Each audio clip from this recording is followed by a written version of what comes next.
आणि यानंतर आपण सुरुवात करणार आहोत 100 गाव 100 बातम्यांना। पाचोरा तालुक्यातील लोहार इथे अखिल भारतीय बडगुजर समाजाचं महाअधिवेशन पार पडलं आणि या कार्यक्रमाला मुख्यमंत्री एकनाथ शिंदे येतील का नाही अशी चर्चा होती। त्यावरती बोलताना मुख्यमंत्री एकनाथ शिंदे यांनी वॉन्टेड चित्रपटातला डायलॉग ऐकवला। मैंने एक बार जो कमिटमेंट कर दी तो मैं खुद की भी नहीं सुनता असं ते म्हणाले। जळगाव पोलीस दलातील निलंबित पोलीस अधिकारी किरणकुमार बकाले यांनी मराठा समाजाबाबत आक्षेपार्ह वक्तव्य केल्यानं त्यांच्या विरोधात गुन्हा दाखल करण्यात आलेला होता। मात्र बकाले फरार असून त्यांना तत्काळ अटक करून त्यांच्यावर कारवाई करावी अशी मागणी मराठा समाजाच्या संघटनांनी मुख्यमंत्र्यांचा ताफा थांबवत मुख्यमंत्र्यांना निवेदन देऊन केलेली आहे। मुख्यमंत्री एकनाथ शिंदे जळगाव जिल्ह्याच्या दौऱ्यावरती आहेत। मुख्यमंत्री नवस पेडण्यासाठी जिल्ह्यामध्ये येत आहेत असं म्हणत एकनाथ खडसे यांनी मुख्यमंत्र्यांवर निशाणा साधला। जिल्ह्यामध्ये अनेक प्रश्न प्रलंबित असताना त्यासाठी मुख्यमंत्री बैठका घेण्यासाठी येत नाहीयेत अशी टीका एकनाथ खडसेंनी मुख्यमंत्र्यांवर केली। मुख्यमंत्र्यांचं काम म्हणजे डोक्याला जखम मांडीला मलम अशा शब्दात गुलाबराव पाटलांनी मुख्यमंत्री एकनाथ शिंदे यांचं कौतुक केलंय। शिंदे जळगाव दौऱ्यावर येणार हे मला माहिती नव्हतं, कलेक्टरनी सांगितलं, बापजी आ रहे हैं तेव्हा त्यांच्या दौऱ्याबद्दल कळाल्याचं ते म्हणाले। आपली सत्ता असताना आपण काय काय केलं, आपल्या डोक्यात सत्तेची हवा गेल्यानंतर आपण काय काय प्रकार केले याचं आत्मपरीक्षण करावं अशा शब्दात मंत्री गिरीश महाजन यांनी राष्ट्रवादी काँग्रेसचे नेते शरद पवार यांना प्रत्युत्तर दिलं। शिंदे आणि भाजपचं सरकार हे व्हेंटिलेटरवर असून फेब्रुवारी महिन्यामध्ये सरकार कोसळेल असा टोला उद्धव ठाकरे गटातले खासदार संजय राऊत यांनी लगावलाय। या टीकेवर सुद्धा मंत्री गिरीश महाजन यांनी जोरदार उत्तर दिलं। संजय राऊत यांना शुभेच्छा आहेत, तुम्ही प्रयत्न करत राहा असं म्हणत गिरीश महाजन यांनी जोरदार टोला लगावलाय। गुलाबराव पाटील अॅम्ब्युलन्समधून गुवाहाटीला आल्याचा गौप्यस्फोट मुख्यमंत्री एकनाथ शिंदेंनी केला। त्याला माझ्यासोबत येताना खूप अडचणी आल्या, पण जिद्द आणि चिकाटीनं त्यांनी ध्येय साध्य केल्याचं शिंदे म्हणाले। सातारा जिल्ह्यातल्या कांदाटी खोरे निसर्ग संपन्न असून इथल्या पर्यटन वाढीसाठी स्थानिकांना सोयीसुविधा उपलब्ध करून द्या, तसंच त्यांना रोजगार कसा उपलब्ध होईल याचा आराखडा तयार करून त्याची प्रभावीपणे अंमलबजावणी करा असे निर्देश मुख्यमंत्री एकनाथ शिंदे यांनी प्रशासनाला दिलेले आहेत। पुण्यात पतंगराव कदम यांच्या जयंतीनिमित्तानं भारती सुपर स्पेशालिटी हॉस्पिटल आणि स्टुडंट हाऊसिंग कॉम्प्लेक्सचं उद्घाटन उपमुख्यमंत्री देवेंद्र फडणवीस आणि शरद पवारांच्या हस्ते झालं आणि या उद्घाटनानंतर पवार आणि फडणवीस एकाच गाडीमध्ये बसून सभास्थळी गेले। सुमारे 500 मीटर अंतर असलेल्या या प्रवासामध्ये दोघांमध्ये काय चर्चा झाली याबाबत राजकीय वर्तुळात चर्चा सुरू आहे। पुण्यामध्ये डॉक्टर पतंगराव कदम यांच्या जयंतीच्या निमित्तानं भारती सुपर स्पेशालिटी हॉस्पिटल आणि स्टुडंट हाऊसिंग कॉम्प्लेक्सच्या उद्घाटनाचा कार्यक्रम पार पडला आणि यावेळेला कार्यक्रमाच्या ठिकाणी देवेंद्र फडणवीस दाखल होताच विश्वजित कदम त्यांच्या पाया पडले। त्यांच्या या कृतीची सध्या चर्चा सुरू आहे। रोहित पवार यांची महाराष्ट्र क्रिकेट असोसिएशनच्या अध्यक्षपदी निवड झाली आहे। रोहित पवार यांच्यासोबतच उद्योगमंत्री उदय सामंत यांचे बंधू किरण सामंत यांची उपाध्यक्षपदी निवड झाली आहे। रोहित पवार यांनी ट्विट करून आपल्या निवडीबद्दलची माहिती दिली। रोहित पवार यांच्या निवडीमुळे क्रिकेटमध्ये पुन्हा एकदा पवार पर्व सुरू झाले। एखाद दुसरा उद्योग राज्याबाहेर गेल्यामुळे महाराष्ट्राला काहीच फरक पडत नाही, पण पंतप्रधानांनी केवळ गुजरातकडेच न पाहता इतर राज्यांकडे सुद्धा समान नजरेनं पाहावं असं वक्तव्य मनसे प्रमुख राज ठाकरेंनी केलंय। जागतिक मराठी संमेलनाच्या कार्यक्रमामध्ये ते बोलत होते। राज्यातील एक जरी उद्योग गेला तरी प्रचंड नुकसान होतं, त्यामुळे कोणत्याही नेत्यांनी 2-4 उद्योग राज्याबाहेर गेले म्हणून काय झालं असं विधान करू नये। राज ठाकरेंच्या उद्योगासंदर्भातल्या विधानाबाबत अजित पवारांनी ही सूचना केली। आगामी विधानसभा आणि लोकसभा निवडणुकींसाठी सर्वच पक्षांनी कंबर कसली आहे। भाजपच्या विरोधात मोर्चे बांधणी करण्यासाठी महाविकास आघाडीनं सुद्धा पावलं उचलायला सुरुवात केली आहे। महाराष्ट्रपुरते तरी महाविकास आघाडी एकत्र लढू शकते असे संकेत शरद पवारांनी दिलेले आहेत। सत्तेत आल्यावर जमिनीवर पाय ठेवून वागायचं असतं अशा शब्दात शरद पवारांनी सत्ताधाऱ्यांना सुनावलं। तर आम्ही जमिनीवरती चालणारे लोक असून हवेत कोण आहे हे त्यांनी तपासायला हवं असं प्रत्युत्तर फडणवीसांनी दिलं। पुण्यातील महाराष्ट्र केसरी स्पर्धा अनधिकृत असल्याचा दावा शरद पवार गटानं केलाय। तसं पत्रक महाराष्ट्र राज्य कुस्तीगीर परिषदेनं माजी अध्यक्ष शरद पवार यांच्या गटानं काढलेलं आहे। कुस्तीगीर परिषदेच्या नियम आणि अटी मान्य न केल्यानं पुण्यातील स्पर्धा अधिकृत असल्याचं कुस्तीगीर परिषदेचे सचिव बाळासाहेब लांडगे यांनी पत्रक काढलंय। आपली संस्कृती हीच आपली परंपरा आहे असं मत सरसंघचालक मोहन भागवत यांनी पुण्यामध्ये प्रसाद प्रकाशन आयोजित पुस्तक प्रकाशन कार्यक्रमात व्यक्त केलं। हिंगोलीतल्या कळमनुरी विधानसभेचे आमदार संतोष बांगर वारंगा मसाई देवीच्या यात्रेला गेले होते। दर्शनासाठी जात असताना त्यांना ग्रामस्थांनी रोखल्याची माहिती मिळते। गावच्या यात्रेमध्ये राजकीय नेते नकोत असं सांगत बांगर यांना अडवण्यात आलं। मात्र बांगर यांनी दर्शन घेतल्याचं सांगत काही उनाड लोकांनी विनाकारण गोंधळ घातल्याचं स्पष्ट केलं। अमरावती विभागातील पदवीधर निवडणुकीकरता भाजपकडून विद्यमान आमदार रणजित पाटलांना पुन्हा उमेदवारी देण्यात आली आहे। 11 जानेवारीला उपमुख्यमंत्री फडणवीसांच्या उपस्थितीत पाटील उमेदवारी अर्ज भरणार आहेत, तर दुसरीकडे प्रहारला शिंदे फडणवीस सरकारनं 1 किंवा 2 जागा द्यायला हव्या होत्या, मात्र जागा न मिळाल्यामुळे कडू यांनी 5 उमेदवार दिलेत। उद्धव ठाकरे यांना वाटत असेल आमच्या सोबत यावं तर त्यांचं स्वागतच असेल असं सांगत ठाकरे शिंदे एकत्र येणार का या प्रश्नावर दीपक केसरकर यांनी भाष्य केलं। यावेळेला त्यांनी संजय राऊत यांचाही जोरदार समाचार घेतला। सावंतवाडीमधल्या पत्रकार परिषदेत ते बोलत होते। कन्नडचे माजी आमदार हर्षवर्धन जाधव यांनी शहरामध्ये बॅनरबाजी करत औरंगाबादच्या नामांतराचा विषय पुन्हा एकदा पेटवलाय। फसव्या हिंदुत्ववाद्यांचा जाहीर निषेध, छत्रपती संभाजीनगरचं काय झालं असा सवाल त्यांनी केला। मुलीचं लग्न झाल्यावर किमान 2 वर्ष आईनं फेरफार करू नये, मुलीला संसाराची जबाबदारी घेऊ द्यावी, घटस्फोटांचं प्रमाण त्यामुळे कमी होईल असा सल्ला खासदार नवनीत राणा यांनी दिलाय। अमरावतीतल्या धनगर वधूवर परिचय मेळाव्यामध्ये त्या बोलत होत्या। बारामतीमधील कृषी प्रदर्शनात शेतकऱ्यांकडून पैसे उकळले जातात असा आरोप भाजप किसान मोर्चाचे प्रदेशाध्यक्ष वासुदेव काळे यांनी केलाय। दुसरीकडे आमचे जिल्हास्तरीय कृषी प्रदर्शन विनामूल्य असून त्यामुळे शेतकऱ्यांना फायदा होणार असल्याचं त्यांनी सांगितलं। पीडब्ल्यूडी विभागासाठी स्वतंत्र कॉर्पोरेशन तयार करून निधी उपलब्ध करण्याचा प्रयत्न करणार असल्याचं सार्वजनिक बांधकाम मंत्री रवींद्र चव्हाण यांनी म्हटलंय। कल्याणमधल्या रामभाऊ कापसे व्याख्यानमालेच्या समारोपाच्या भाषणामध्ये त्यांनी ही माहिती दिली आहे। आणि यानंतरची एक मोठी बातमी आहे। मराठा उमेदवारांच्या नियुक्तीच्या बाबतीतली 2019च्या अभियांत्रिकी सेवा भरतीमध्ये एसीबीसी कोट्यातून अर्ज केलेल्या मराठा उमेदवारांना ईडब्ल्यूएस कोट्यातून नियुक्ती द्यायची की नाही याबाबत मॅट लवकरच निर्णय देणार आहे। हायकोर्टानं दिलेली डेडलाईन पाळण्याचं उद्दिष्ट डोळ्यासमोर ठेवून आजपासून मॅट नियमित सुनावणी घेणार आहे आणि या प्रक्रियेमुळे राज्य सरकारच्या विविध विभागांची रखडलेली भरती प्रक्रिया लवकरच सुरू होण्याची शक्यता आहे। एमपीएससी अभियांत्रिकी सेवा भरतीमध्ये एसीबीसी कोट्यातनं अर्ज केलेल्या मराठा उमेदवारांची ईडब्ल्यूएस कोट्याअंतर्गत नियुक्तीसाठीची शिफारसही करण्यात आलेली होती आणि त्यानुसार सरकारतर्फे 1143 जागांपैकी एसीबीसीच्या 111 उमेदवारांना ईडब्ल्यूएस कोट्यातून नियुक्तीपत्र दिली जाणार होती। मात्र भरती प्रक्रिया सुरू झाल्यानंतर सुप्रीम कोर्टानं एसीबीसी आरक्षण रद्द केल्यानं एसीबीसी कोट्यातून अर्ज केलेल्या मराठा उमेदवारांची ईडब्ल्यूएस कोट्यातली नियुक्ती अडचणीत सापडली होती।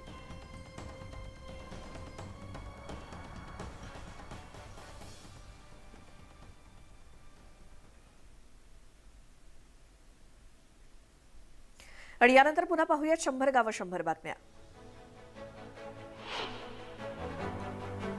अशोक सराफ दक्षिणेमध्ये असते तर मुख्यमंत्री झाले असते असे गौरवोद्गार राज ठाकरेंनी काढले। भारतामध्ये जेवढ्या प्रतिमा जपल्या जातात तेवढ्या प्रतिभा या जपल्या जात नाहीत अशी खंत सुद्धा त्यांनी व्यक्त केली। पुण्यामध्ये आयोजित अशोक पर्व कार्यक्रमात ते बोलत होते। गेला माधव कुणीकडे हे नाटक आधी मला मिळालं होतं, पण मी ते सोडल्यानं प्रशांत दामलेला मिळालं आणि एवढा मोठा नट मराठी चित्रपटसृष्टीला मिळाला असं वक्तव्य अशोक सराफ यांनी केलं। चित्रपट नाट्यसृष्टीतील अशोक सराफ यांच्या 50व्या वर्षपूर्तीच्या निमित्तानं पुण्यामध्ये अशोक पर्व कार्यक्रमाचं आयोजन करण्यात आलेलं होतं। यावेळेला ते बोलत होते। अमरावतीत युवा स्वाभिमान महोत्सव भरवण्यात आलाय। महोत्सवाच्या पहिल्याच दिवशी क्रिकेट स्पर्धांमध्ये खासदार नवनीत राणा यांनी क्रिकेट खेळण्याचा आनंद लुटला। विदर्भातल्या काही भागांमध्ये थंडीची लाट आलेली आहे। गोंदियामध्ये राज्यातलं निचांकी 6.8 अंश सेल्सिअस तापमान नोंदवलं गेलंय। मराठवाड्यातल्या तापमानाचा पारा घसरला असून थंडीत मोठी वाढ झाली आहे। पुणे मार्केट यार्डातील घाऊक बाजारात मागणी वाढल्यामुळे वांगी, भेंडी, ढोबळी मिरचीच्या दरात वाढ झाली असून अन्य फळभाज्यांचे दर स्थिर असल्याची माहिती व्यापाऱ्यांनी दिली। लिंबू, अननस, सीताफळ, सफरचंदाच्या दरात सुद्धा वाढ झाली आहे। हुंड्याची अवास्तव अपेक्षा, मानापमान, संशय, विवाहबाह्य संबंध या आणि इतर कारणांमुळे अनेक कुटुंबांमध्ये विसंवाद वाढत चाललाय आणि यातूनच बीड जिल्ह्यात गेल्या वर्षी 453 तक्रारी पोलीस अधीक्षक कार्यालयातल्या भरोसा सेलकडे प्राप्त झाल्या। नागपूर ते औरंगाबाद राष्ट्रीय महामार्गावर खड्ड्यांचं साम्राज्य पसरलंय। रस्त्यावरती अनेक अपघात होऊन सुद्धा प्रशासनाला जाग येत नसल्यामुळे नागरिकांनी रोष व्यक्त केला।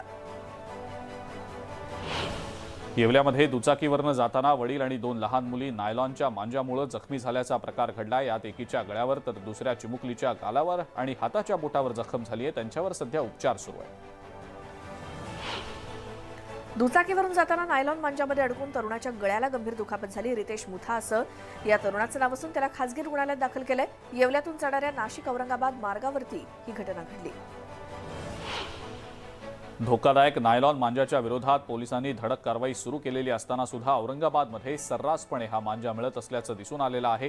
लहान मुलांच्या हाती हा मांजा दिसत असून पोलीस नेमकी कुणावर कारवाई करतायत असा सवाल आता उपस्थित होतोय। उल्हासनगर जवळच्या उल्हास नदी आधीच प्रदूषणाच्या विळख्यात आहे आणि त्यात आता या नदीमध्ये भारळ गावाजवळील नाल्यातलं केमिकल युक्त पाणी थेट नदीमध्ये मिसळलं जातंय। मावळमधील महिंद्रा कंपनीमध्ये बिबट्या शिरल्याची घटना घडली। शनिवारी रात्री 10च्या सुमारास हा बिबट्या सीसीटीव्हीमध्ये चित्रित झाला। त्यानंतर या बिबट्याला जेरबंद करण्यासाठी रेस्क्यू टीम तैनात करण्यात आली। कंपनी परिसरात कुणीही फिरकू नये असं आवाहन केलं गेलेलं आहे। साताऱ्यातील जिंती वागदर परिसरामध्ये बिबट्याचा संचार आहे। या संदर्भात ग्रामस्थांच्या तक्रारीनंतर वन विभागाकडून सर्च ऑपरेशन सुरू करण्यात आलं। दरम्यान नागरिकांना सतर्क राहण्याच्या सूचना वन विभागानं दिल्या आहेत। बीड जिल्ह्यामध्ये 12,62,000 मेट्रिक टन ऊसाचं गाळप झालं। गेल्या वर्षीच्या तुलनेत यावर्षी अधिक गाळप झाल्यानं शेतकऱ्यांना मोठा दिलासा मिळाला आहे। नांदेड जिल्ह्यातील मुदखेड तालुक्यामध्ये फुलांना भाव नसल्यामुळे शेतकरी आर्थिक अडचणीत सापडलेत। 7/12वरती या पिकाची नोंद पण नसते, त्यामुळे फुलं शेतीला कुठला विमा मिळत नाही आणि अतिवृष्टीमुळे नुकसान झाल्यास शासनाकडून मदत देखील मिळत नाही। त्यामुळे जोखीम पत्करून शेतकऱ्यांना फुल शेती करावी लागते।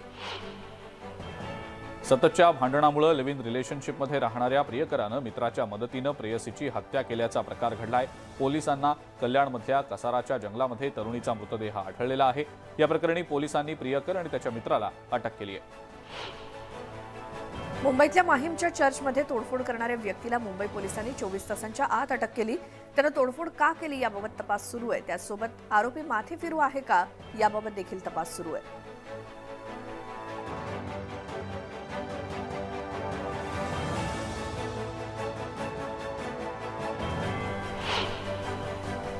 बोईसरमध्ये विहिरीत बुडून तरुणाचा मृत्यू झाल्याचा प्रकार घडलाय। अखिलेश जयस्वाल असं या तरुणाचं नाव आहे। तो मित्रांसोबत विहिरीत पोहण्यासाठी गेलेला होता। तो बाहेर आलाच नाही। बोईसर पोलीस आणि फायर ब्रिगेडच्या जवानांकडून त्याचा सध्या शोध घेतला जातोय।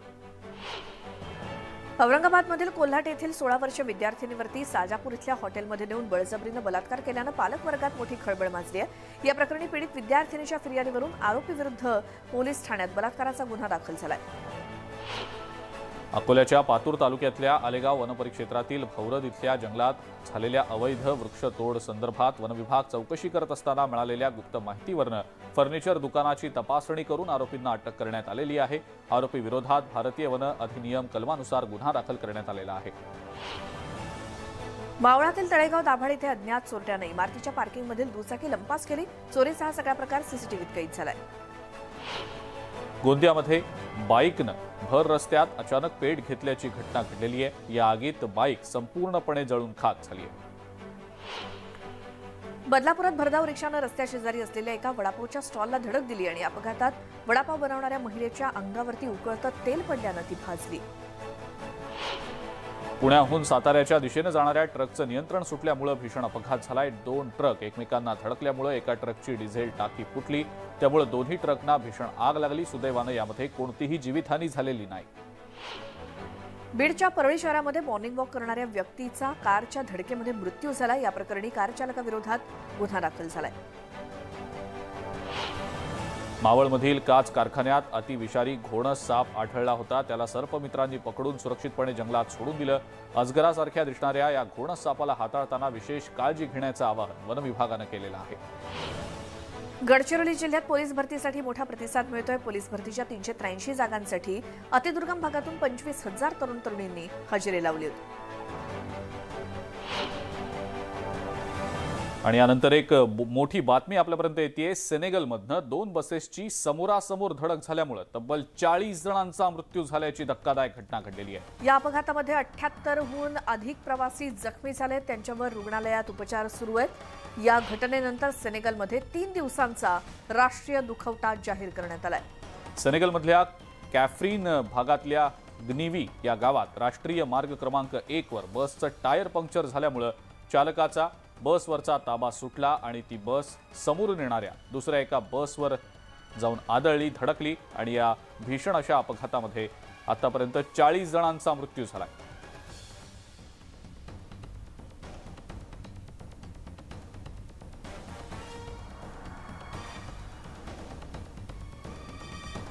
ब्रेकनंतर आपल्या सगळ्यांचं पुन्हा एकदा स्वागत। एक पुढची आणखीन महत्त्वाची बातमी आपण बघणार आहोत ती म्हणजे विधान भवनातल्या मध्यवर्ती सभागृहामध्ये बसवण्यात येणाऱ्या शिवसेना प्रमुख बाळासाहेब ठाकरे यांच्या तैलचित्राच्या अनावरणाच्या निमित्तानं मुख्यमंत्री एकनाथ शिंदे, उपमुख्यमंत्री देवेंद्र फडणवीस आणि उद्धव ठाकरे एकत्र येण्याची शक्यता निर्माण झालेली आहे। 23 जानेवारीला विधान भवनातील मध्यवर्ती सभागृहामध्ये बाळासाहेबांचं तैलचित्र लावण्यात येणार आहे आणि त्यानिमित्तानं हे सगळे नेते एकत्र येणार असल्याची चर्चा रंगू लागली आहे। विशेष म्हणजे उद्धव ठाकरे यांना या कार्यक्रमाचं रीतसर निमंत्रण पाठवण्यात आलेलं आहे, त्यामुळे ठाकरे हे निमंत्रण स्वीकारणार का याचीच आता उत्सुकता आहे। राज्यातील सत्ता संघर्षानंतर उद्धव ठाकरे, एकनाथ शिंदे आणि देवेंद्र फडणवीस अद्यापपर्यंत एकदाही कोणत्या व्यासपीठावरती एकत्र आलेले नाहीत। शिंदे, फडणवीस आणि ठाकरे यांच्यातला संघर्ष पाहता उद्धव ठाकरे या कार्यक्रमाला उपस्थित राहण्याबाबत साशंकता व्यक्त केली जाते।